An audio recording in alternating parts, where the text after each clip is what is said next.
Bienvenido a Fuera de Micrófono, Basilio Robado. Bueno, pues bien hallado.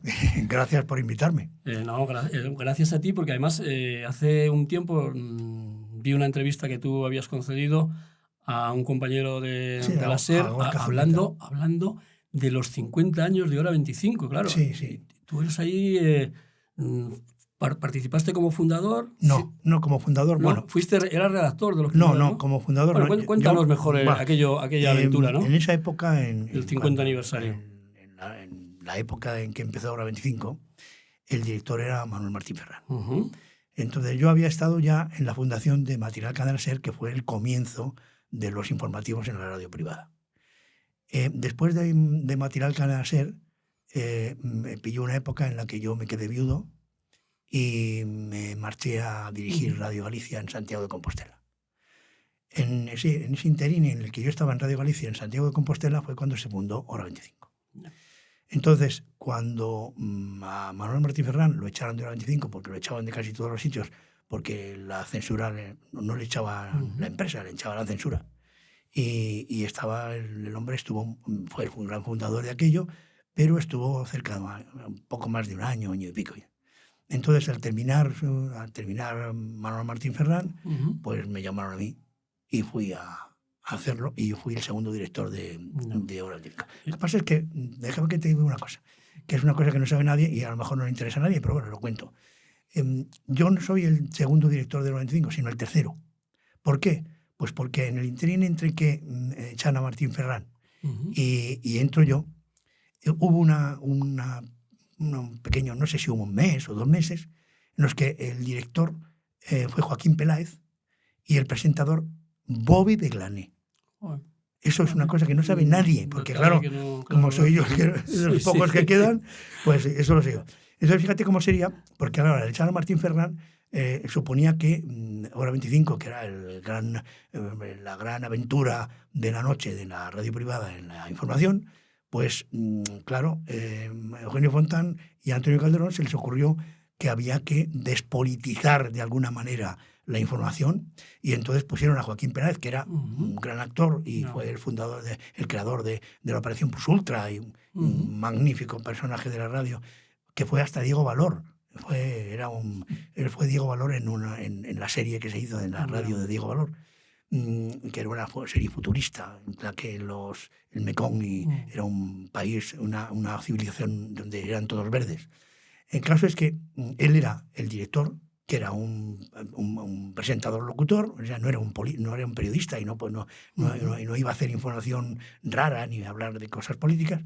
Y el presentador era Bobby de Glané, que bueno, tenía sus cosas, pero tampoco era un periodista informativo. No. Entonces, hasta que durante un mes o mes y pico, mientras se fue olvidando algo de lo que hacía Hora 25 y de Manuel Martín Ferrán y de cómo empezó aquello a hacer cosas que a la censura no le gustaban, pues en ese interín estuvieron ellos dos y luego entré yo. Estamos hablando del año 1972. ¿No? Cuando tú... Sí, yo creo que entré en el 72. 72, sí, 72, sí, porque luego ya estaba el programa, como acabas de comentar, sí, en marcha. El 72, yo el año y medio, y al principio de los 70.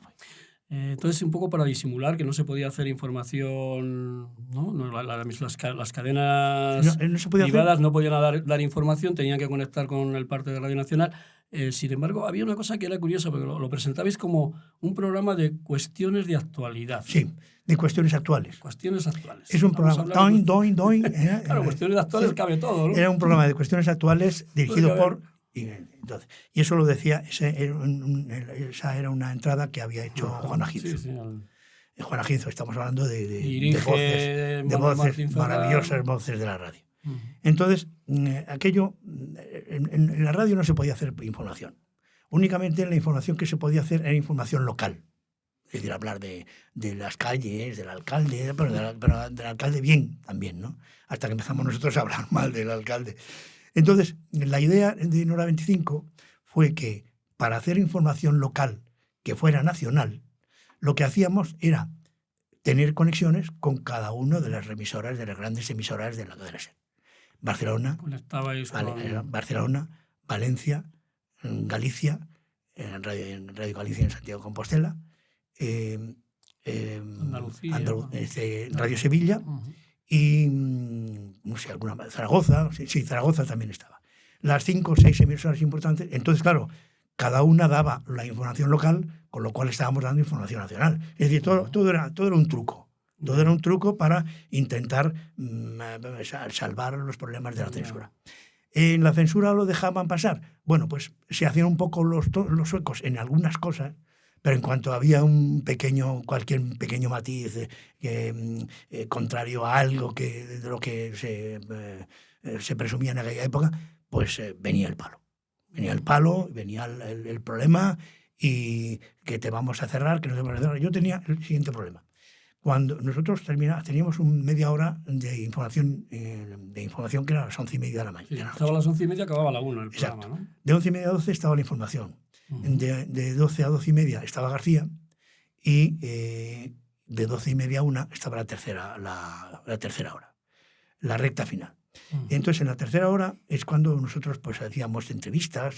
Era muy complicado encontrar a personas que vinieran a hablar, porque claro, aquello la gente no hablaba mucho, no tenía. Pero de todos modos teníamos muchos problemas.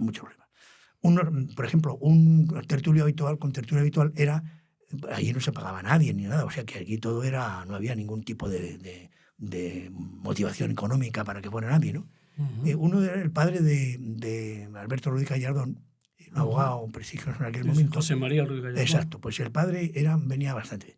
Y otro de los que venía alguna vez era Funes Robert, que es era economista. Un economista, que yo no sé si ha muerto o vive todavía. Yo imagino que era mucho mayor que yo en aquella época. No sé, pero el caso es que Funes Robert era un tío muy avanzado para el tiempo de la época y decía unas cosas tremendas de economía. Y entre otras cosas, una de las cosas que hizo una vez, por no sé qué cosa pasó en Marruecos, que le declaró la guerra a Marruecos, sin más ni más, o sea, así de viva voz.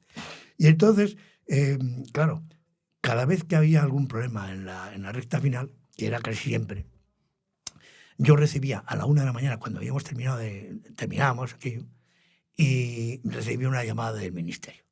El Ministerio de Información y Turismo en aquel momento. Entonces era el subdirector general, que era Luis Ezcurra, el que me llamaba, que luego estuvo con Martín Ferrán mucho tiempo en Antena 3, y era un hombre que, bueno, pues que al final se pasó a la democracia también, igual que que todos nosotros, ¿no? Porque claro, ahí estábamos. Lo que pasa es que uno estábamos en un lado y el otro estábamos en otro. Y en ese momento le tocaba estar en el Ministerio de Información y Turismo, porque era el funcionario que más sabía del asunto y que más tiempo llevaba allí, porque pasaban directores generales y él la aguantaba.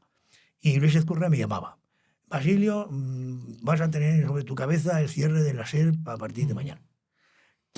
Pues no, sino todas las noches, una noche sí y otra también. Y a esa hora, eso a la 1:00 de la mañana. Entonces nosotros, en la redacción, que éramos muy poquitos, nos íbamos a celebrarlo al único sitio que había abierto, que era alguna discoteca, porque a la 1 de la mañana estaba todo cerrado ya, las cafeterías. Y entonces, claro, cuando terminas de trabajar, en cualquier caso, no te vas nunca a la cama. A las 7 de la tarde terminas de trabajar, o a las 9 de la noche, o a las 3, o a la hora que sea, y no te vas a la cama nunca. Tienes que cenar, hablas con los amigos, vas a tu casa.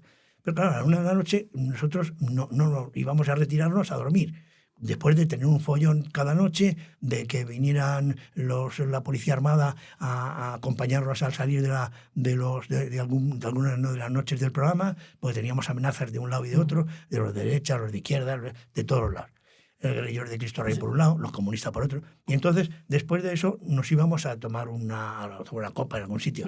Y íbamos normalmente a Carrusel, que era una discoteca que estaba cerca al lado de la radio, al lado de la Telefónica. Y otras veces nos íbamos a Longplay, que era una discoteca. Que estaba en la plaza, entonces. En la plaza, sí, plaza de Vázquez de Mella. Vázquez de Mella, sí. Barcelona. Sí, era Barcelona, porque además el Longplay ya era de Paco Santos, que era un hombre que se dedicaba a la comunicación y que tenía negocios y cosas de esas, y era muy amigo de la gente de la SER. Y ahora es una discoteca gay, creo, no sé, pero vamos, me recuerdo bien, no sé en dónde, que entre otras cosas, si la plaza está dedicada a Cerolo, pues es lógico que sea una discoteca gay. Dicho sin ningún tipo de ánimo de nada, es un dato. No. Y entonces íbamos a esos sitios, Y cuando terminábamos, hacia las 3 de la mañana, pues ya nos echaban y nos íbamos a dormir. Y luego a las 8 de la mañana me llamaba Fontán, que era el director general de la SER. Basilio, ¿qué hiciste anoche? Claro. Entonces, entre que uno me llamaba a la 1, otro que me llamaba a las 8, yo no dormía ahí prácticamente nunca. Pero tú tenías 30 años y estabas... Claro, yo estaba una de las mejores épocas de mi vida. Mejor que ahora, vamos.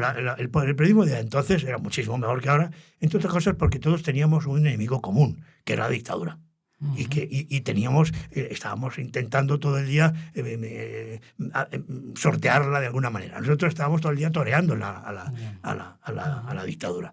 Porque es que nos obligaban a grabar el programa, nos obligaban a mandar unas cintas con el guión del programa, un programa informativo. A las 7 de la tarde le teníamos que mandar lo que íbamos a decir, la actualidad a las 11 de la noche, que además estaba presidida por unas noticias de Radio Nacional de España que nos facilitaba Radio Nacional de España por fax.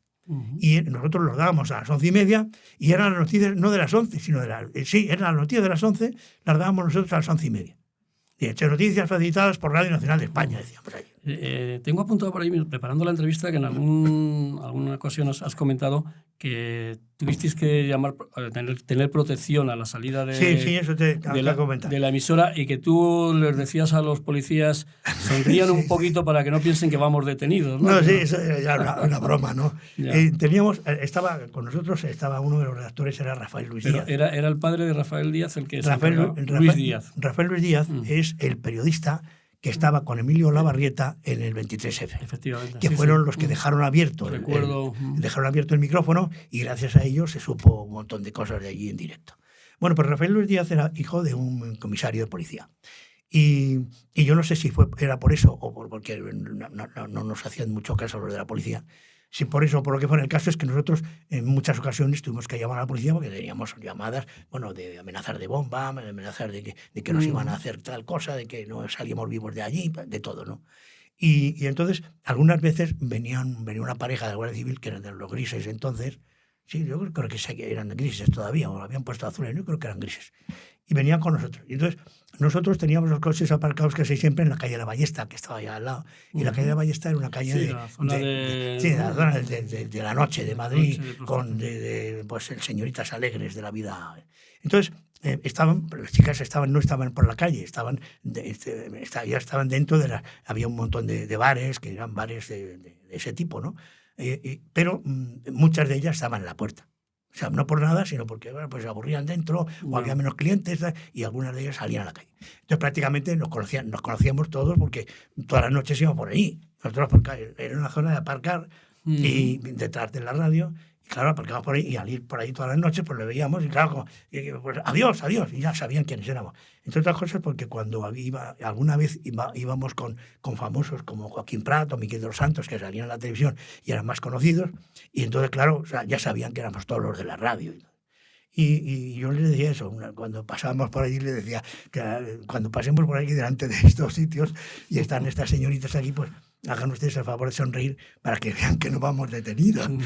Y les decía yo, era una broma, así que lo tomamos con esa edad y con ese trajín que nosotros teníamos allí, y con esa idea que nosotros teníamos de que estábamos haciendo algo bueno por el país. Pues nosotros estábamos intentando abrir la información, que era abrir la democracia. O sea, si no hay información, no hay democracia. Y era la información en la radio privada, cosa que no se había hecho nunca en la vida. Y hacíamos cosas muy, muy, muy graves. ¿Por qué prescinden de tus servicios? Parece ser que las presiones eran grandes. Supongo que a Eugenio Fontán le llamaron. ¿A ti te dejar de ser director? Mira, yo... El año y te tienes que dejar la radio, además. Sí, Franco murió en el 75, me parece, creo, ¿no? Sí, el 75. Sí, el noviembre. Entonces, el 20 de noviembre. Bueno, entonces, ese mismo año, la radio, sabes que se termina la programación de la radio, el ciclo es de septiembre a julio. La temporada. Entonces, la temporada de septiembre, empieza en septiembre, mediados de septiembre, un poco como los colegios, pero con menos vacaciones. Y agosto, mes de vacaciones. Entonces, al final de julio, yo terminé hora 25, como siempre. Franco estaba en hospitales y cosas de estas, pero todavía estaba vivo. Al final de julio, del 35.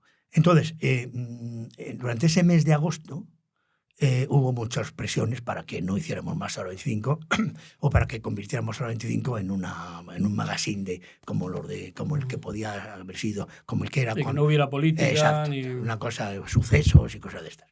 Y entonces yo les dije, mira, yo Hora 25 no la mato yo. A mí no me dejéis, yo no me digáis que mate Hora 25, pues no la mato. Yo, si tenemos que mandar todo, porque antes, hasta entonces, hasta ese momento, mandábamos cosas, pero vamos, mandábamos, y ahora para una entrevista, y tal, en el guión que mandábamos a censura.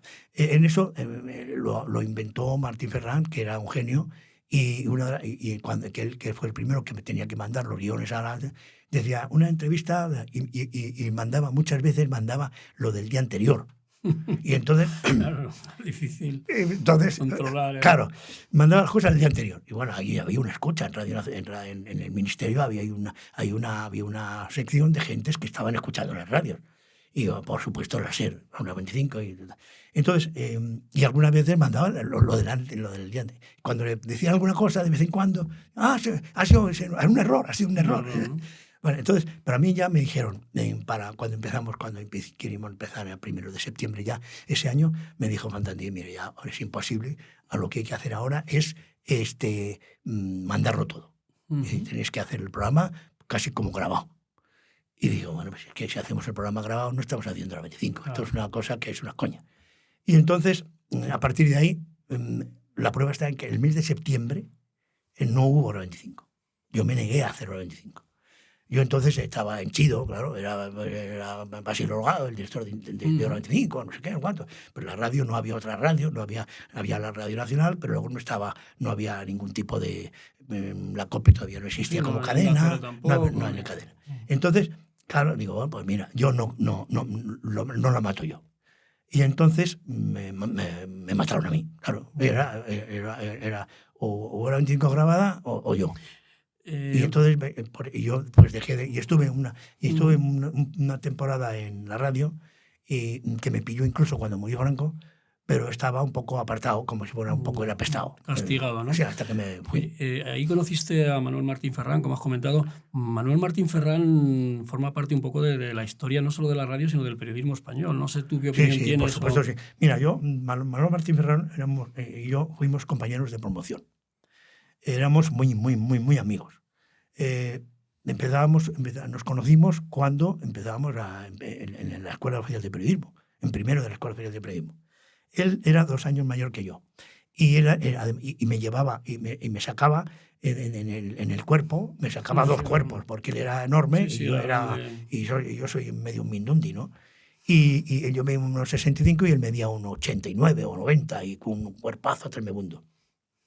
Y entonces, fíjate si éramos amigos. Él vivía en la calle Alcalá y yo también. Yo vivía en el 30 y él vivía en el 200 y pico. Y entonces para ir a la Escuela de Periodismo íbamos, que estaba donde está el Ministerio de Defensa ahora, y era entonces el Ministerio de Información y Turismo, estaba a la espalda del Ministerio de Información y Turismo, a la Escuela de Periodismo. Íbamos en el autobús que hay en Madrid, por la Castellana. Toda la Castellana, que prácticamente todo el mundo en toda España conoce lo que es la Castellana. Y desde Cibeles, el sitio donde celebra el Madrid y donde se hace el otro día la manifestación, desde Cibeles, ahí el autobús 27 nos llevaba directos hasta el Ministerio de Información y Turismo, que era la Escuela de Periodismo. Y ahí quedábamos él y yo todos los días a las 8 de la mañana para coger. Él venía vivía cerca de Ventas, cerca de la Plaza de Manuel Becerra, que ahora es Plaza de Roma, y él venía en el autobús hasta Cibeles. Y yo iba andando, porque la calle Alcalá, en el 30 de la calle Alcalá está muy cerquita de Cibeles, y yo iba andando y nos encontrábamos en la parada del autobús. A esa hora iba el autobús a tope, tremendo, ¿no?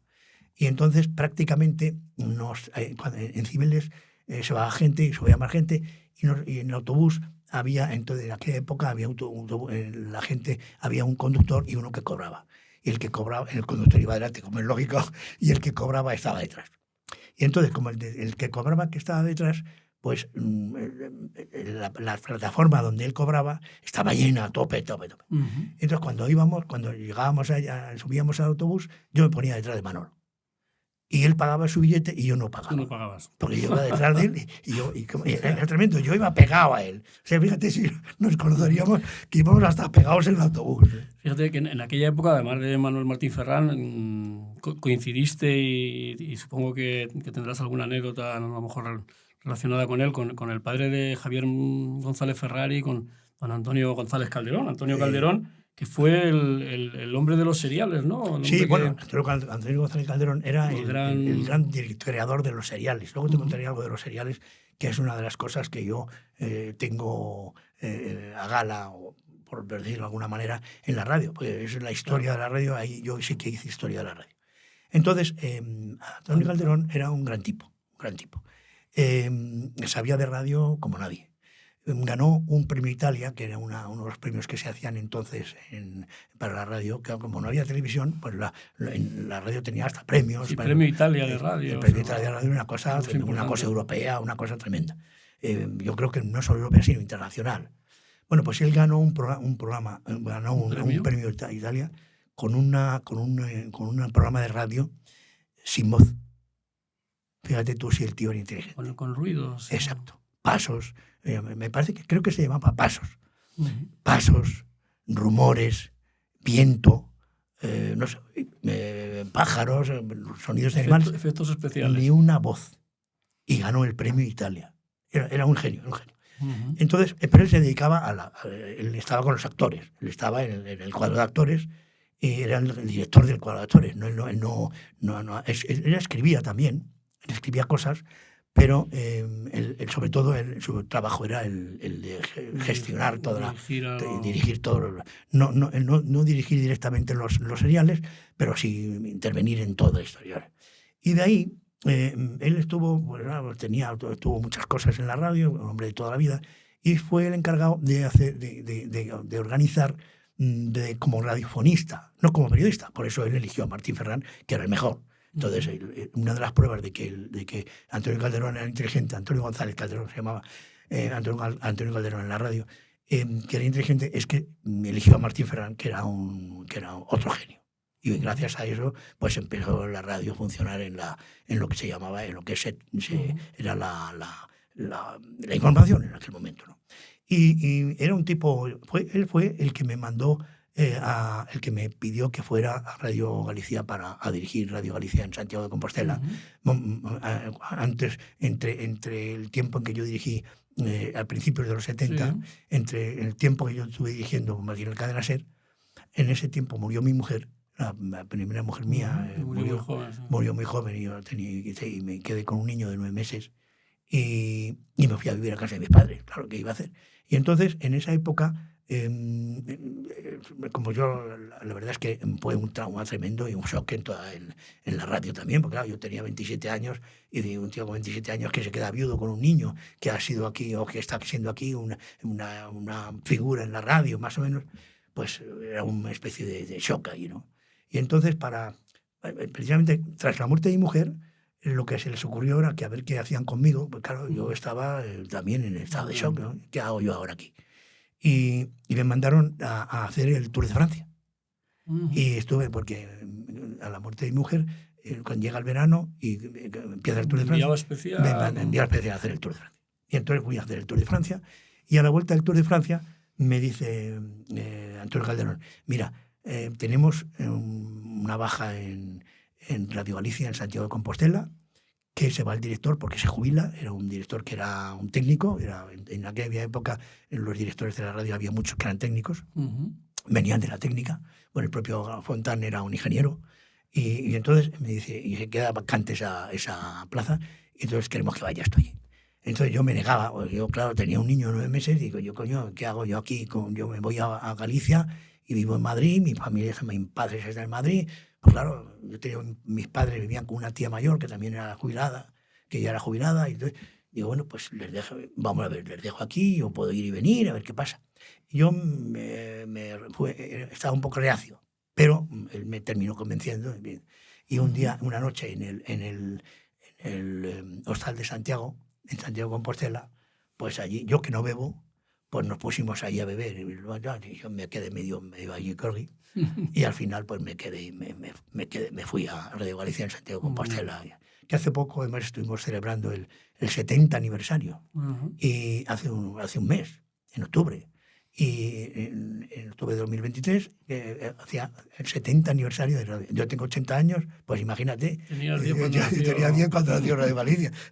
Soy más viejo yo que Radio Galicia. Y entonces, pues, estuve allí. Fue una época muy bien, estuvo muy bien.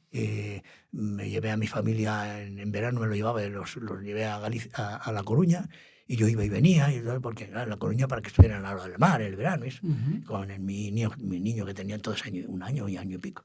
Y entonces, pues nada, esa fue un poco y lo conocí durante mucho tiempo a Antonio Calderón. Y a su hijo, que quería ser periodista, el padre no quería que fuera periodista, el padre quería que fuera abogado, y él quería ser periodista a toda costa, Javier González Ferrari. Pues resulta que una de las veces que el chaval fue, pues el padre le prohibía ir. Entonces, como el padre le prohibía ir, él iba por allí y cuando llegaba me llamaba, me decía, es que estoy aquí abajo y tal, me hacía por el telefonillo, entonces no había ni teléfono. Nada. Y entonces yo bajaba y le subía y le entraba en la radio por la calle de Desengaño, que es la parte de atrás, la puerta de atrás, y le llevaba y le tenía por allí mucho tiempo. Y además con Javier, yo no digo que se hiciera periodista por mí, pero yo fui uno de los que le ayudó, le animó. Y ayudarle no, porque ya se ayudaba solo, el tío era muy listo. Entonces, y una de las cosas que le marcaron fue, como a mí me marcó mucho, un libro que se llama La calle de la aventura, que es un libro sobre la historia de Fleet Street, en la calle donde en Londres estaban todos los periódicos. Ahora imagino que ya no estaban todos. Y entonces ese libro que se llama La calle de la aventura, y que lo escribió Sir Philip Gibbs, me acuerdo de se lo dejé y no me lo ha devuelto todavía. Y cada vez que le veo, que hace mucho ya que no le veo, le digo, me debes un libro. Y no lo debes decir ya. Pero fíjate que curiosamente el padre, que era el hombre que había diseñado un poco pues, seriales y tal, luego tú entras por las tardes precisamente a hacer esa banda horaria que es como digamos... Murieron los seriales y se hizo Cita a las 5, ¿no? Porque exacto, mira. Para ir avanzando eso es lo que yo te decía antes. Que Cita a las 5 era un programa más de sociedad. Claro, eso es historia de la radio. Eso sí que es la historia de la radio. Era la muerte del serial, ¿no? Y yo ahí estoy orgulloso en el sentido de que cambió porque había que cambiar, y yo no fui el que echó a los actores, pero sí fui yo el que echó a los actores, claro. Fue la sociedad y fue el momento. Era en el momento ese el cuadro de actores de Radio Madrid, de la cadena SER, como sabes, era maravilloso. Un cuadro de actores con Pedro Pablo Ayuso, que tiene un hijo del cual soy muy amigo, porque aunque soy mucho mayor que él es muy amigo de un hijo mío, y soy muy amigo de Pedro Pablo Ayuso Jr. Pedro Pablo Ayuso, Matilde Conesa, Matilde Vilariño, Teófilo Martínez, Juana Ginzo, es que era una cosa tremenda, claro. Aquello eran en la radio, en la SER, todas las tardes, eran todas las televisiones juntas de ahora. Todo lo que hay en la televisión de ahora era entonces el serial era la radio. Aquello era, bueno, la audiencia era enorme, porque no había otra cosa. Las otras emisoras no eran nacionales, y aquello era, pues fíjate. Y de repente, en el año 71, de la noche a la mañana, en julio, se acaba la programación de la radio, como te digo, que termina en julio para las vacaciones de agosto y empieza en septiembre, y termina en julio, y se acaban los seriales. Y entonces surge una cosa, yo digo siempre que no fue The Video Kill de Radio Star, ¿sabes? Esa canción que hay, que es que lo hicieron The Buggles, un grupo musical, que The Video Kill de Radio Star, el vídeo mató a la estrella de radio. Y yo digo, eso es mentira, el que mató a la estrella de radio fui yo, y no he ido a la cárcel, no necesito ni amnistía, o sea que... Y porque en aquel momento la radio desaparecieron los seriales. Pero creo aquello como no había ni redes sociales, ni comunicaba nada, ni nada de eso, de repente todas las personas que estaban esperando en septiembre escuchar a Teófilo Martínez, a Pedro Pablo Ayuso, Juan Ginzo, de repente se encuentran con que ahí estaba Silvio Rogado con una cosa que se llama Cita a las 5. Cita a las 5 en la Porque te dieron además un premio Ondas en el año 82. Empezaste en el 81, en el 82 te dieron el premio Ondas, ¿no?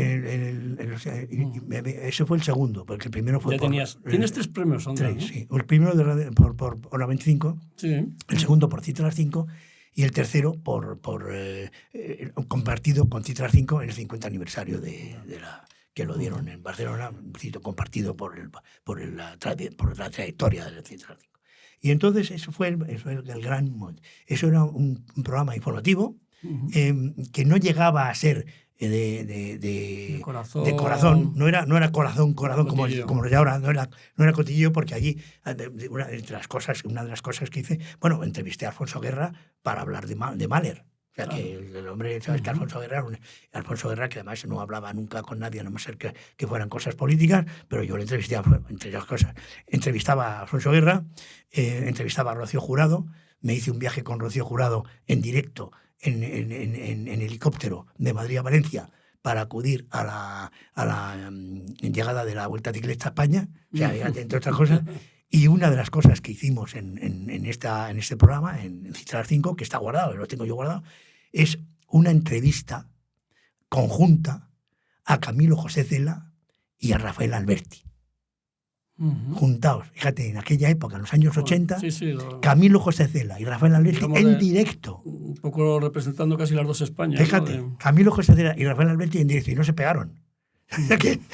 Y terminó, y estaban tan amigos, fue muy divertido. Cela, claro, diciendo barbaridades, una cosa tremenda, ¿no? Entonces yo estoy muy contento de esa historia, porque claro, la lástima fue que acabó el cuadro de actores. Porque claro, las emisoras de la radio ya no podía competir con la televisión. Entonces, claro, las señoras que estaban por la tarde oyendo en lugar de cosiendo o dormitando o lo que fuera, oyendo la radio, pues claro, tenían ante sí la televisión en colores y estaban viendo eso mismo, pero con la competencia que había de la televisión. Entonces, claro, aquello era carísimo, el cuadro de actores de la cadena SER, era buenísimo y carísimo. Y claro, pues entonces tuvieron que acabar con él. Y entonces, pues, llegué yo con Cita a las 5. Esa es la historia. Pero la vida a veces es injusta, porque una persona como tú, que habías ganado 3 premios Ondas, que empezaste en Hora 25, que es un hombre de radio y tal, de pronto no se cuenta contigo. Yo me imagino ¿Por qué dejas tú la radio? Pues mira, no me pasó. Yo ¿sabes qué pasa? He estado en muchos sitios. ¿Pero fue decisión tuya o te dejó la radio no había un sitio? Fue decisión mía. Vale. Primero, cuando me fui de la SER, después de la 25, estuve cerca de un año en la SER, pero estaba medio abandonado, medio ahí apartado. Y entonces, después de la muerte de Franco, pues ya claro. O sea, a mí me mató Franco, a mí me mató la dictadura. O sea, que yo me fui de Hora 25 porque por la dictadura, por la censura.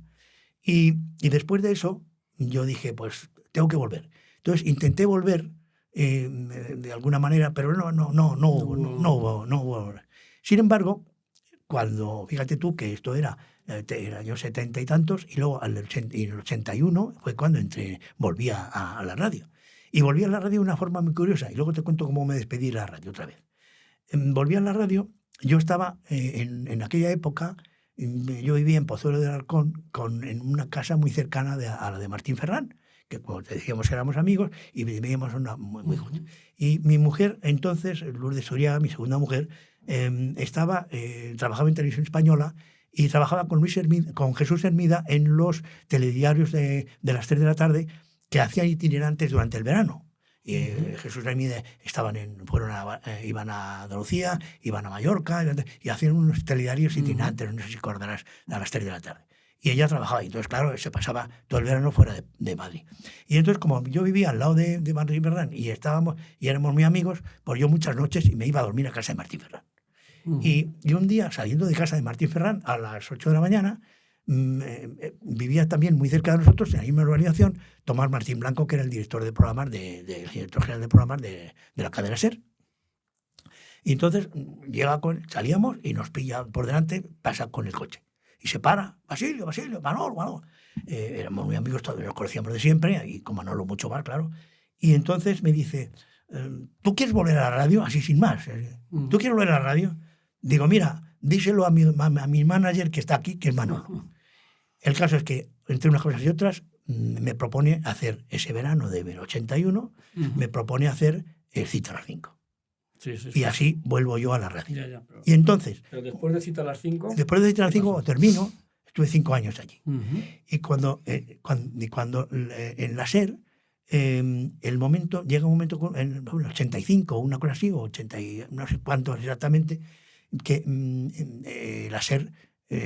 Prisa compra la SER. Entra el grupo Prisa. Entra el grupo Prisa en la SER. Un equipo nuevo. Equipo nuevo y directivo. Y entonces entra, y cuando entra el equipo nuevo, entra Eugenio Galdón como director general. Y Eugenio Galdón, que yo lo conocía, no mucho, pero lo conocía algo, cuando llega a la radio una tarde, le llegan a presentar allí. Y era a final de verano, también, a final de julio. Y le presentan en la radio y me lo presentan. Eugenio, sí, hombre, ya nos conocemos, y me dice Eugenio Galdón, por cierto, tenemos que hablar, que tenemos muchas cosas, que tienes que hacer muchas cosas aquí. Y yo le digo, mira, no puedo hacer ninguna cosa aquí, porque esta misma mañana he hablado con el subdirector general, que era Ramón Varela Pol, que era el padre de Varela, un Varela que fue director general con la UCD, me parece. Éramos con Ramón Varela Pol para decirle que me voy, porque tengo una oferta del Grupo Z y me voy, y me marcho. ¿Te ofrecieron la dirección de la revista Interview? No, eso fue más tarde. Fue más tarde, ¿no? Eso, yo me fui. O sea, te pasas de la radio a la prensa escrita, yo me fui, ¿no? de director general adjunto con Paco Arriba, que era el director general. Bueno, director adjunto, no el general. El general me lo dejó para los militares. El director adjunto de 3 revistas, que eran Viajar... eran 3 revistas. Sí, Panorama estaría... No, eran 3 revistas mensuales. Sí. Había un departamento solo para esas 3 revistas. Viajar, no me acuerdo cuáles eran los otros, pero bueno, allí me fui. Y de ahí pasé al año, me pidieron director de Interview. Sí, no fui directamente, pero claro. Entre otras cosas, yo siempre que he tenido una oferta que fuera un poquito mejor, siempre me he ido de los sitios. Porque a mí me parece que, al contrario de lo que decía Guerra, de que el que se mueve no sale en la foto, en el periodismo el que se mueve es el que sale en la foto. Porque en el periodismo hay que estar, no puedo estar esperando los 25 años, el reloj de los 25 años en una misma empresa. Y menos, ahora, desde luego, no. Pero entonces tampoco. En cuanto tenía una oferta mejor, yo me iba. Tuve una oferta que era, vamos, me doblaban, me multiplicaban el sueldo por 4 o 5 veces, porque en la SER se ganaba muy poco. Yo como director de Hora 25 ganaba muy poquito, era una miseria, porque ahí lo que se ganaba era haciendo publicidad. Y yo como no hacía publicidad, pues no ganaba dinero. Entonces en aquella época teníamos a gala, además, los periodistas, que no decíamos publicidad, no como ahora, que estamos hablando tú y yo y de repente empieza uno a meter ahora paramos y tú te paras y tú me dices, bueno, pues anuncias un producto para el cabello, para la caída del cabello, por ejemplo. Bueno, por razones también un poco de tiempo, avanzamos un poco más y bueno, tú no solamente ya fuiste también director de 10 Minutos, de la revista Futuro, empiezas a escribir novelas, libros. Aquí tengo la última. Hay uno que es la prensa silenciada, que a lo mejor vale todavía para esta época, ¿no? La prensa del silencio. Bueno, todos los libros, yo he escrito 9 libros. Todos los libros que he escrito... Digo por el tiempo que vivimos ahora. Sí, todos los libros que he escrito tienen validez en este momento. Sobre todo, y ahí tengo una novela que fue premio Camilo José Cela de novela, que se llama ¿cómo se llama?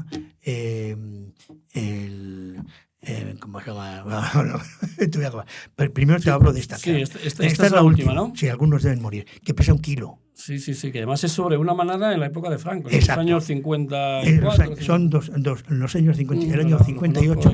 El año 58 y el año 68. 54 y 68. Y aquí hay historia de la radio también. Porque esta es una novela que es un thriller, pero es una novela que tiene historia, asesinatos, por eso es una novela negra, como tu propio me indica, su propia portada, una novela negra, tiene historia y es una novela sociológica porque el remordimiento de conciencia está presente a lo largo de toda la novela.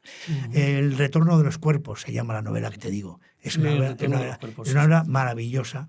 El regreso de 3 emigrantes que vuelven a España sin un duro, sin una sola peseta. Esa la emigración que se iba a hacer las Américas. Estos volvían 25 años después en lo que se llamó la Operación España, que hizo Romeo Gorría.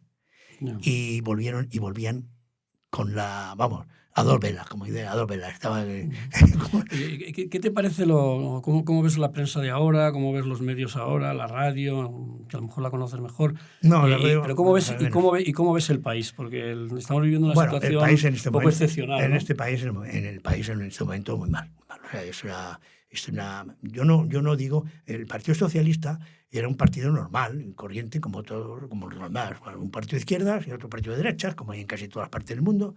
Y muy bien, no puede ser de derechas o de izquierdas, yo creo que hay que ser de las dos. Es decir, esto no es como ser de un equipo de fútbol, que eres del Atleti o del Madrid. Blanco y negro, ¿no? Blanco y negro. Eso sí, en un equipo de fútbol puedes decir perfectamente yo con este no, pero en la política no, porque la política es tu propia vida y la de tu propia familia y de los seres humanos que te acompañan.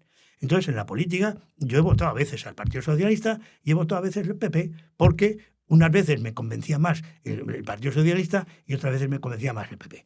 Yo dirigí Interview cuando el segundo mandato de Felipe González. Entonces, nosotros salían las revistas el lunes y yo el viernes ya habíamos publicado, teníamos la revista tirada ya, porque se tiraba el viernes o el sábado, porque tenía que estar el lunes en los kioscos y había que ir a toda España y se hacía en Barcelona, y la revista salió diciendo Felipe González arrasó en las elecciones, y eso lo hicimos el viernes.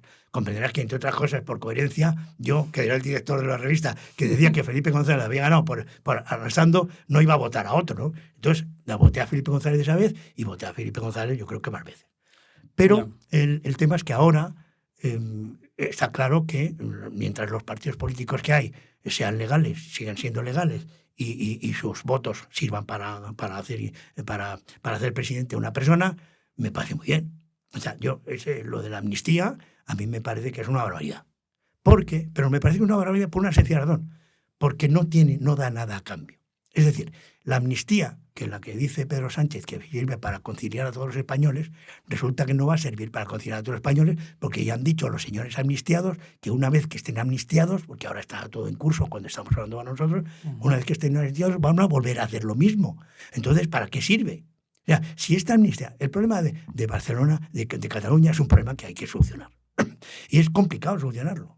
O se soluciona de una manera buena o se soluciona de una manera mala. De las dos maneras, pues tienen problemas. Pero la solución, la manera buena, tiene que ser por las dos partes. Por la parte de los catalanes. También, nosotros, ¿no? España tiene que ceder y Cataluña, que es España también, los catalanes independentistas tienen que ceder su parte. Yo no digo que se le diga a quien fuera que diga usted, mire usted, no vamos a volverlo a hacer nunca, porque eso además no lo pueden decir ellos, porque ellos son tan efímeros en la vida como tú y como yo y como casi todos.